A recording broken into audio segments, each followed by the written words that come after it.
10 సంవత్సరాలు కేసీఆర్ గారు ఏ పద్ధతి పాటించిండో 10 సంవత్సరాలు కేసీఆర్ గారు ఒక్క పోస్ట్ కూడా యూనివర్సిటీలో ఫిలప్ చేయలేదు. అదే పద్ధతిలో రేవంత్ రెడ్డి గారి పీరియడ్ కూడా జరిగిపోతున్నటువంటి పరిస్థితి. విద్య మీద ఆయనకి ఏమన్నా అవగాహన ఉందా?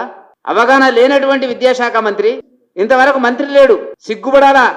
ముఖ్యమైన శాఖలన్నీ కూడా తన వద్ద పెట్టుకున్నాడు. మున్సిపల్ శాఖ, హెచ్ఎండిఏ డబ్బులు వస్తాయి, పర్మిషన్లు, ల్యాండ్ ఎక్విజిషన్లు, కథా కార్ఖానా. హోంశాఖ ఏం జరుగుతుంది? జర్మనీ నుంచి వచ్చినటువంటి యువతి ఓల్డ్ సిటీ పరిసర ప్రాంతాల్లో రేపు చేస్తే హోం మంత్రిగా ఆయన మాట్లాడింది లేదు, స్పందించింది లేదు. ఆ మీటింగ్ లో చెప్తే అయిపోతుంది కదా. నిన్న జర్మనీ నుంచి వచ్చిన యువతిని ఓల్డ్ సిటీలో రేపు చేసినారు కాబట్టి కొద్దిగా జాగ్రత్తగా ఉండండి, అందాల పోటీకి వచ్చిన వాళ్ళని చెప్తే బాగుంటది. మంత్రివర్గ విస్తరణ చేయలేని ఒక నిస్సహాయ పరిస్థితి లోపల ఇవాళ కాంగ్రెస్ ప్రభుత్వం ఉన్నమాట వాస్తవము. మీ జాగీరు కాదు కదా, మంత్రులు ఇవ్వండి, ఎవరికోడికి ఇవ్వండి అంటే అన్ని శాఖలు నీ దగ్గర పెట్టుకొని నువ్వు ఊర్లేరి దేశాలు ఢిల్లీ తిరిగితే ఇక్కడ ఏం జరుగుతుంది? కాబట్టి ఇవాళ పేద బడుగు వర్గాల సంబంధించినటువంటి ఉన్నత విద్యా శాఖలు అస్తవ్యస్తంగా ఉంది కాబట్టి వీటిని సరిదిద్దే ప్రయత్నం చేయాలని చెప్పి భారతీయ జనతా పార్టీ